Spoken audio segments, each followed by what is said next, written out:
You're listening to the N2K Space Network.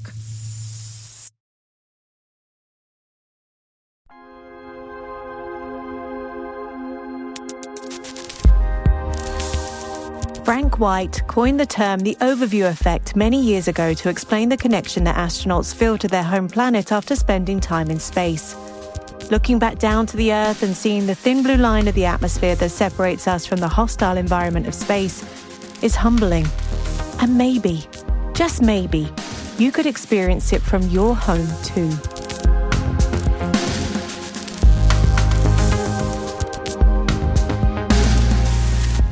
Welcome to T-Minus Deep Space from N2K Networks. I'm Alice Carruth. Last month, SpaceX launched the 30th Commercial Resupply Services mission for NASA. On board SpaceX's Cargo Dragon, loaded with supplies and science experiments, was CEN's payload called Space TV-1. The camera system will be hosted on the outside of the ISS through a commercial payload agreement with Airbus U.S. Space and Defense and supported by the International Space Station National Lab.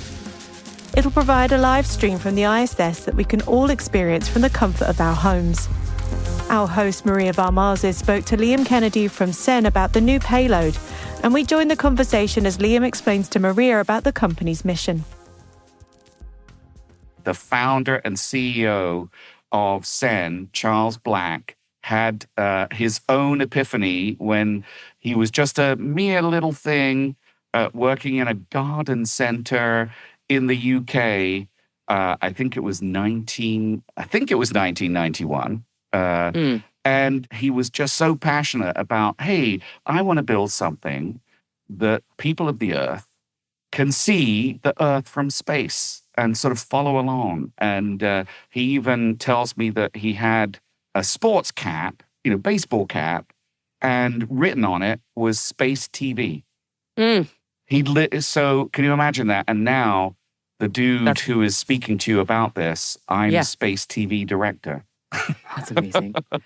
I was going to say, I think the last time we spoke, which was a while ago, we spoke, I think, a bit more about ISS above, not so much about CEN. Tell me a bit about CEN for folks who don't know, because I know about it through you, but I'd love to know a little more if you want to kind of tell me a bit. Yeah, so I'll wind back a little bit because you mentioned ISS above. Yes. So ISS above was my crackpot little invention. A Raspberry Pi, I wrote the software, and I had this crackpot idea that I wanted my 3-year-old grandson in 2013, this was, to know every time the human beings that were in space were above him in space. Yeah. So this thing lights up every time that it goes by. I called it ISS above, and then the story between then and now is that I also configured it so that it would show the live view of Earth from the International Space Station.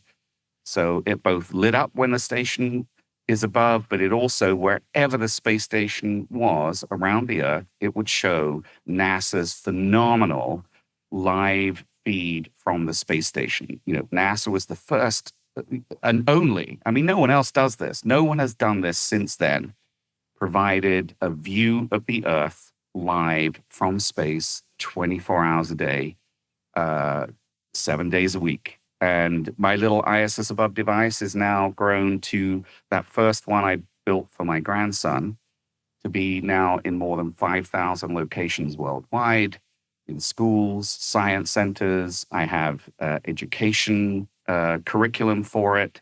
I'm an education partner with the ISS National Lab. But here's the key thing. Early on, I understood from folks at NASA that their live feed was not guaranteed. Right. Yep. In fact, they even called it an experiment. It was the high definition Earth viewing experiment. Experiment means it might not be here forever. And don't be disappointed if you tune in and it's not working. Yeah, right? Well, but here's the thing. It's been available since April 30th, 2014. The actual original experiment did die in 2019, and it was off air for a few months before they could figure out a replacement. And the replacement has been working reliably since, I think, October 2020 or something like that. But because I knew it was never guaranteed, and I, along with other ISS above community members, we were always interested in making sure that there was a secure pathway to having access to the public of live views of the Earth from space. So the story is I presented at 3 times of the 5 times I presented at the ISS R&D. It was on the topic of replacing and upgrading the NASA camera system with a commercial camera system. Mm-hmm. So across all those years, I've been looking to persuade someone with their money to build a replacement. And back in 2019 was when I first discovered this organization called SEN. And at that time, in May of 2019, they launched their camera system, the very first version of it. It was really a proof of concept kind of thing. But they built this camera payload to go on a communications satellite. It was Arabsat-1 or something. And they conducted the very first ever 4K live stream from space showing views of the Earth. And that got my attention because that's what I wanted to have as a possibility for the space station. So it just so happened that someone at NASA had already connected with Charles Black, and they put us in connection. So really, NASA's now to blame for the fact that docked to the space station right now is a whole new 4K external camera system because they said, yeah, Liam, you want to speak to these people. Because very early on, NASA made very clear to me that they did not have budget and they were not going to take as a priority either guaranteeing that the live Earth views would be available in perpetuity or indeed upgrading it. So early days in 2019 was when I connected with Charles, and he was interested in it at that point. The high definition Earth viewing experiment from NASA died in July of 2019. So that was convenient that I'd started conversations. And then it took a little bit longer before Charles really got connected, but to get things going. Because when you have an external camera payload that you're getting views of the Earth, location is the most important thing on the space station. Yeah, I mean, I'm just wondering about how it gets mounted, and also I'm just thinking about bandwidth. I mean, 4K continuous video streaming, that's going to take a lot of bandwidth. So I'm sorry, my nerd part's going, okay, how is that working? So let me tell you about this. In 2018, I discovered that Airbus Space and Defense Houston, they were my main contacts in this, had really released information about a new platform that was coming to the International Space Station called Bartolomeo. Bartolomeo is apparently the brother of Galileo. He's dead now, just in case you're wondering. Did not know that. Okay. Didn't know he had a brother. The brother. All right. That's cool. I hope that's right. Correct me if I'm wrong, listeners. But this platform, it's really, I'm going to just put it down to nuts and bolts. It's a shelf that sticks out from. You said that. It's a high-tech shelf in space. Everything, even a shelf has to be very, very carefully manufactured and designed. It's a space shelf. It's a space shelf. And it's on the Columbus module, European Space Agency module, which happened to be the same module that HDEV was connected to. And in the early days, Airbus and Bartolomeo had referenced how it was going to have high bandwidth capabilities, a substantial amount of downlink daily downlink capabilities. And for me, the most critical thing, it had prime position. It basically had unobstructed views of the forward side of the space station and the nadir down below, and also other parts as well. Is it internally mounted looking through a window, or is it actually external? Fully external. Oh, yeah, okay. That's what I was thinking. It's okay. outside. It's outside. Yeah.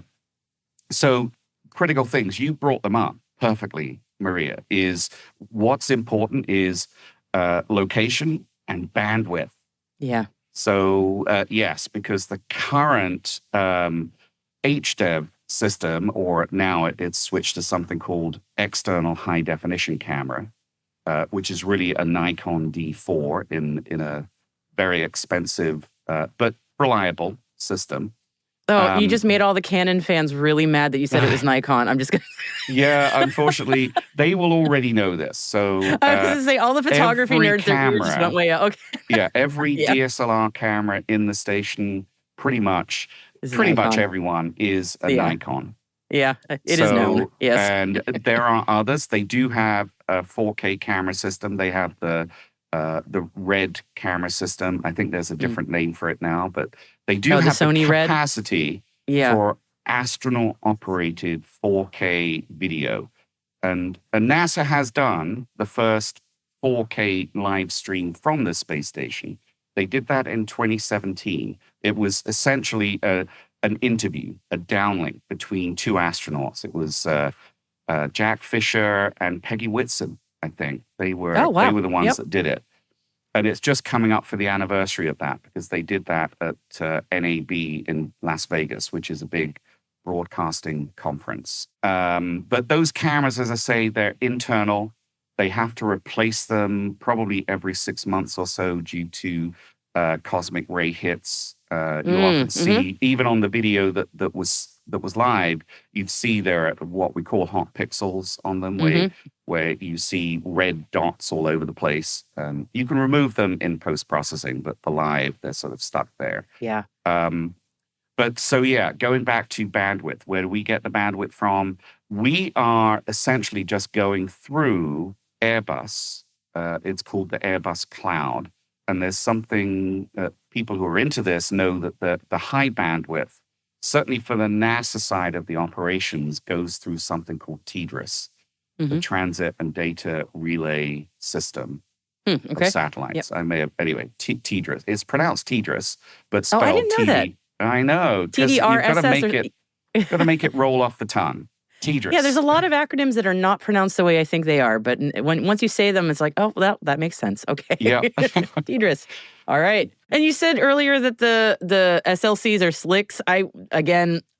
Yes. I embarrass myself daily in this show, so it's okay. I'm learning. So just to let you know, I found that out on Wikipedia before I embarrassed myself. So thank you, Wikipedia. Pro tip. There you go. And and then and then I happened to be, on the OSB2 building right outside, right in view of the VAB. I used to pronounce VAB VAB.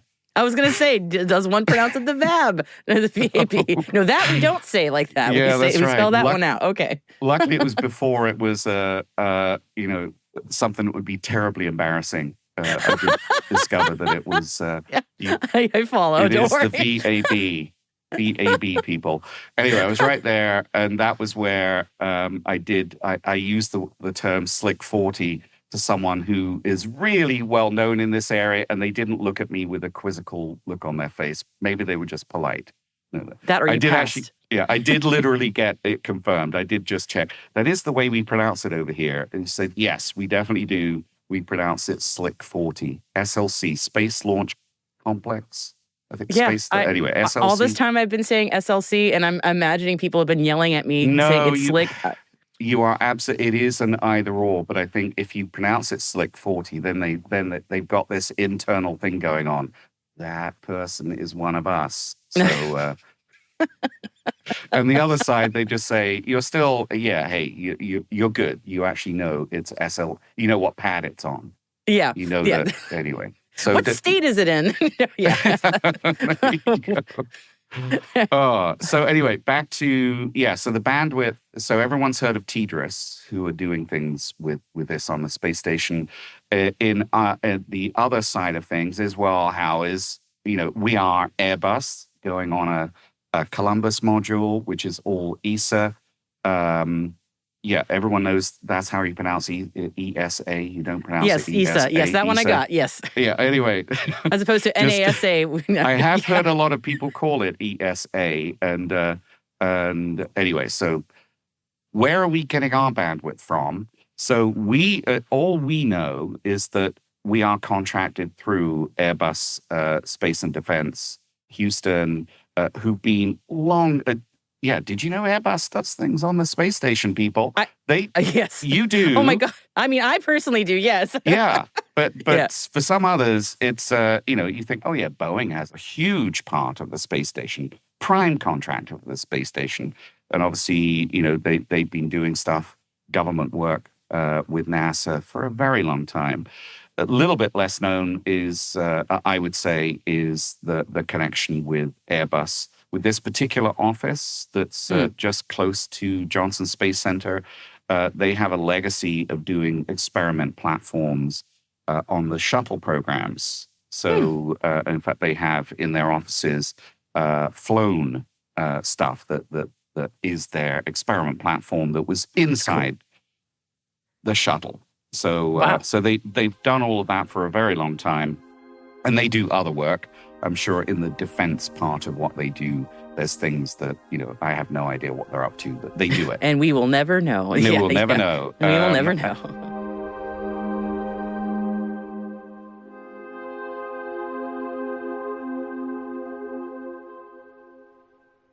We'll be right back after this quick break. Hey everybody, today I want to highlight a name that all of us know well, and that is our sponsor, Splunk. You need to keep operations humming around the clock, but potential disruptions are everywhere. Splunk helps you predict problems and find and fix issues fast so you can reduce risk and ditch downtime. The world's largest enterprises rely on Splunk's unified security and observability platform to become more efficient, resilient, and innovative. With Splunk, you can react quickly, evolve faster, and be ready for anything. Stay ahead of disruptions. Learn more at splunk.com/resilience. And we thank Splunk for sponsoring our show.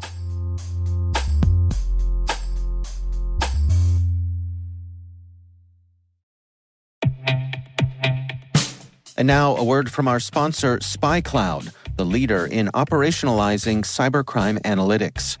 Traditional threat intelligence is a thing of the past. Cyber criminals are stealing vast amounts of credentials, session cookies, and financial data every day, and it's hard to keep up. SpyCloud is the trusted partner businesses turn to fully understand their darknet exposure risk and neutralize threats before it's too late.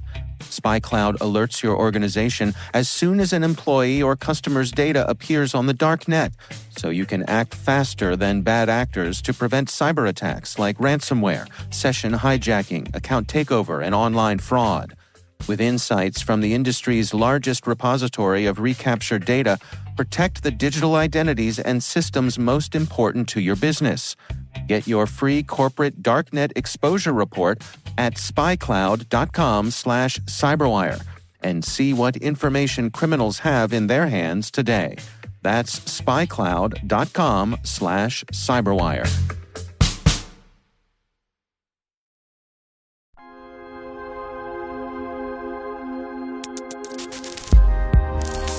So you've heard of TDRS? Yes. The version that is ESA's side of things, would you be surprised if I called it Idris? That like is what Idris it Elba? is. No, it's kidding. EDRS. Oh, what did you say? What else does that sound like then? Is there Idris another? Elba. I'm sorry, there my you brain go. Because I was like, I was just thinking to myself, would they use TDRS, or is there something in parallel that they use? Mhm. I don't know how open TDRS is. Yeah. Yeah. Idris is what ESA is creating as a service that obviously is both growing in its capability to do stuff with the space station. But I don't know a lot about that. I'm coming to this with just some very scant information, a little bit of info about how that's all working. But they have a similar kind of network of satellites in orbit around the Earth, and they have their own antennas that are reaching out to that. Now, whether they are also making arrangements with NASA for us to utilize other bandwidth capabilities, that may be the case, but that's sort of, we're immune to that kind of conversation and arrangements. We're basically contracted through ESA. We're not contracted through NASA. Although we are very grateful for everything that has gone on to make the space station just this remarkable platform it is, and we're exploiting it for the benefit of humanity, and we couldn't do that without both what NASA and ESA have made possible for us. So thank you, everyone who has made the that views possible. Are just. Yeah. Oh, I want to say, I remember when this went live, and I was reading the chatter from people who are not space bubble folks, like folks who, and I remember seeing things, something like the phone wallpaper generator just went live or something like that, where people were like, now I know where I'm going to get all my best like desktop wallpaper and phone wallpapers, which is so funny to sort of reduce it to that. But at the same time, it's such a joy to be able to see it all the time. Yeah. As I said, I don't get sick of seeing these views. They're just so beautiful. And in 4K. Yes. 4K. Exactly. And let me tell you a little bit more about the payload, if I may. Please, yes. Because, since HDEV was a platform that had really three different views of the Earth. And it would cycle between them. It had a forward-facing view, so you could see sunrises. It had an nadir-facing view, so you'd see the Earth directly below. And then they had a rear-facing, aft-facing camera, so you could see sunsets and things like that. So that system died, and they switched to a single view only, which is facing the Earth, nadir-facing, and we've had that since 2020. What we're bringing back are multiple cameras. So our payload is, again, external. It has a forward-facing camera, so we will be seeing those sunrises. And it's sensitive enough where we're expected to be able to capture aurora in real time. Oh. So when the station's heading in the right direction, but it's the right time of year with some aurora activity, we should be able to capture that. So especially as we're entering a solar maximum, that timing is fantastic. Oh my gosh. So we'll see. It's a bit of an experiment. That's our experiment side of things. Will that happen? So the other thing, yes, we have a nadir camera as well.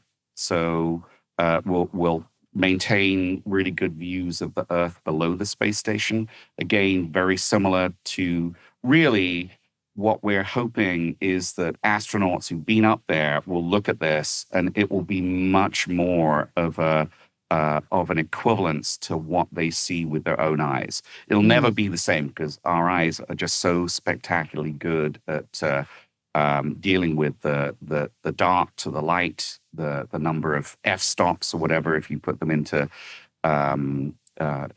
camera terms.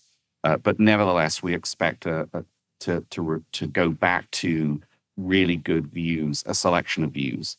Finally, our extra special thing, because hey, adding an extra camera is easy for us to do on our payload. It doesn't cost that much extra to do it. We realized when we discovered the port on the shelf, otherwise known as Bartolomeo, we were going to be plugged into. We realized we were going to be on the sort of left side, on the port side of that. And that would give us a really commanding view of the forward docking port. So our Oh. final view is a somewhat panoramic view of the forward docking ports. So we will be able to capture 4K views of dockings and undockings to PMA2 forward. So that's so what's coming up is Boeing CFT, crew flight test, all of the SpaceX dockings that happen at that port. So we've got those 3 views. We're immune to loss of signal. So, Maria, you're used to seeing the live feed, and every now and again you'll see a slate come up saying, sorry, we don't have views right now. We've lost signal with the station. Happens frequently throughout each orbit for very valid technical reasons. However, we're recording on our payload. So we can record up to 60 hours of 4K video across all of those cameras. Wow. So okay. we, for the very first time, we can do that. NASA's feed, they are not recording on the station. Those cameras are downlinking. I'd be happy for anyone at NASA to correct me if I've got that wrong, but my understanding is the mode that they have those Nikon D4s running in is 720p, so it's low resolution, high def. And when there's a loss of signal, they lose that data. It's only being recorded on the ground and streamed out. So we can record everything, even with loss of signal, so we can downlink it later if we need to do something like that. Wow. So yeah, so that's that cool thing that we can do those recordings. So here's the thing. So we launched on SpaceX 30. I was there watching it go. Just an amazing, amazing pitch me moment. I believe it. Yep. On OSB2, and it took a day and a half to reach the station docked. And we are one of 3 customer payloads that are going into a subplate of the Bartolomeo platform. Let's get really techie here. So there's the Bartolomeo platform, which is pretty huge. That's already installed. That was installed over a year ago, maybe even 2 years ago. They had some initial problems running out some of the data and power lines to it. Took a couple of spacewalks to get that resolved. And mostly the Bartolomeo thing, what they're going for is big, huge payloads that take up, a significant chunk of the shelf. We are a little itty bitty thing. So how many U's are you? Yeah. Okay. I wish I could tell you. I'll hold up my hands, which will make no sense to anyone listening to this. Do I know the actual? So. Yeah, I should have this off the top of my head. Liam, no, just it's not get a quiz. The dimensions.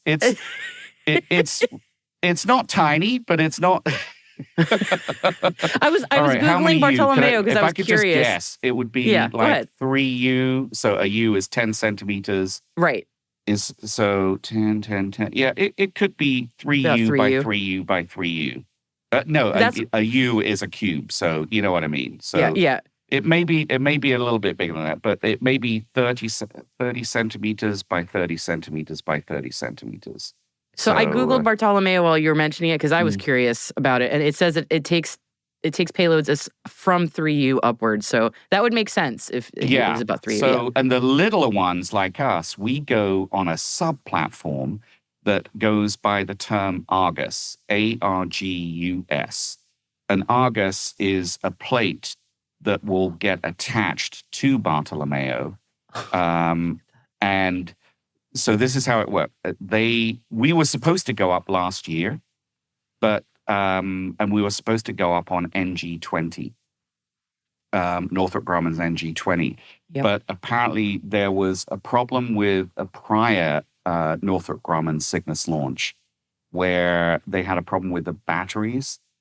We sort of think, oh yeah, that's resolved. It was resolved. But the end result is that they had to refly some stuff that spoiled on a prior resupply mission because the batteries apparently they couldn't keep stuff cold, so it died. So they had to refly stuff, which meant they had to bump stuff off.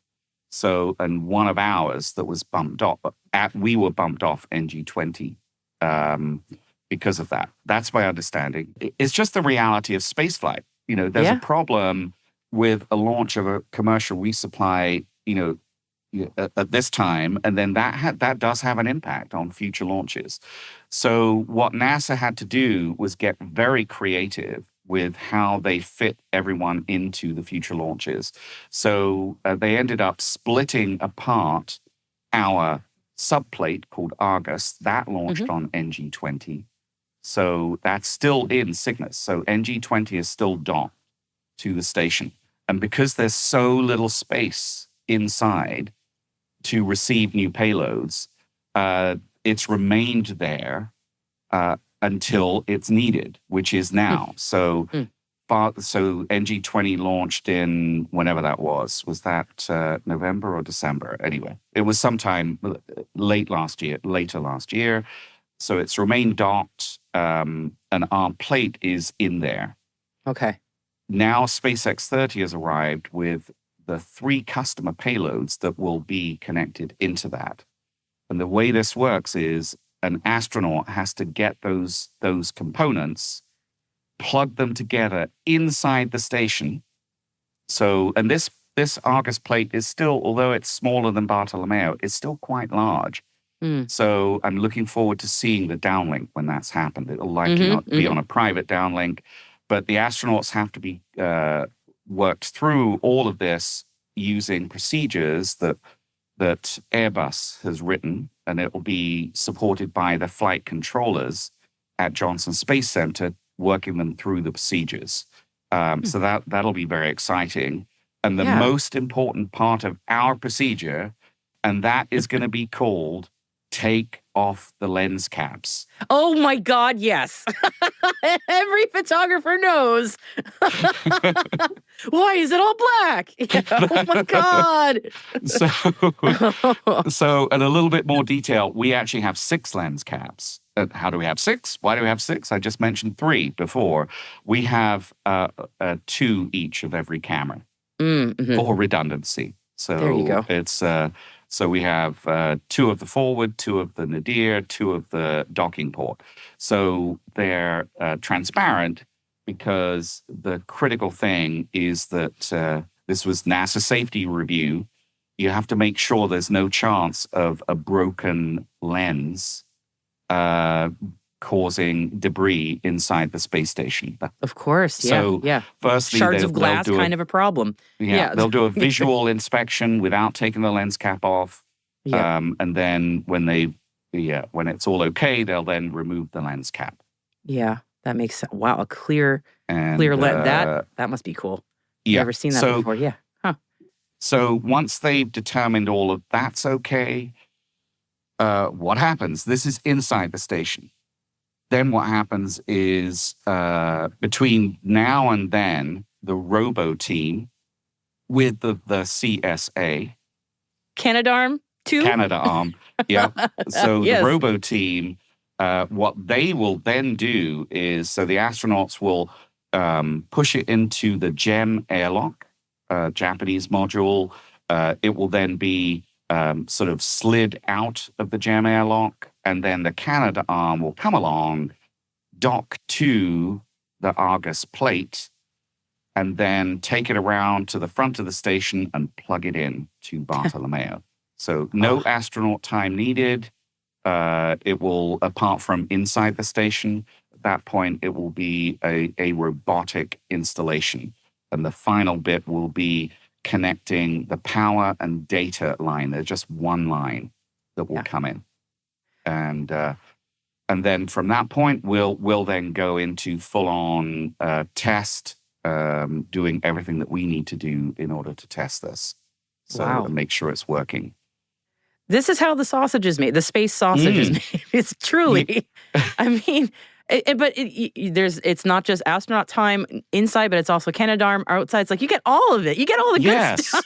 So as I'm here, I want to give the biggest thank you to everyone who's involved in this, because I'm not sure it's so well known. Yeah, you're sending a camera that's cool, look at the output. But no, what it takes to go from, initial idea through to getting it on there and the number of people that are involved.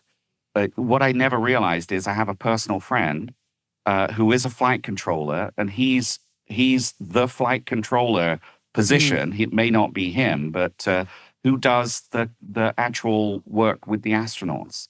So that's nice. So these are, I would say that the bit that gets the work done are the workers doing all of this. We acknowledge astronauts, we acknowledge some of the senior people involved in the ISS program and all of that, and everyone does their part. But what we absolutely need the support on is all of those folks, from the robo team through to the flight controllers, through to the payload readiness manager who works for Boeing. It's just unbelievable. So thank you, everyone who has played a part in that.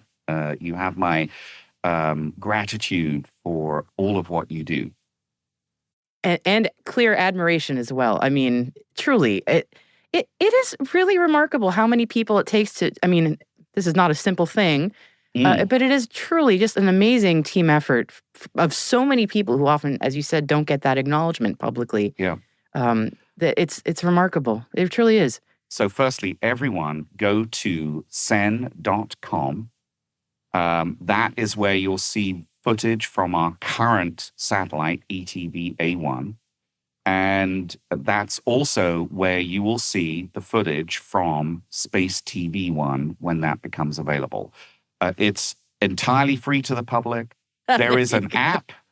It's currently on iOS only, but it will be going to on Android soon as well. But the website is also very, very good at handling things too. So it's very mobile friendly. And lots more features will be coming along. And thank you so much for inviting me on the show. This has been a blast. Liam, it's always great to say it's a blast when we're talking about space. I never even got that until just now. It's a blast. I just registered on sen.com as you were talking about it. It was that quick. So that's not just me saying it. It really was very quick. So yeah. It's beautiful. Wow.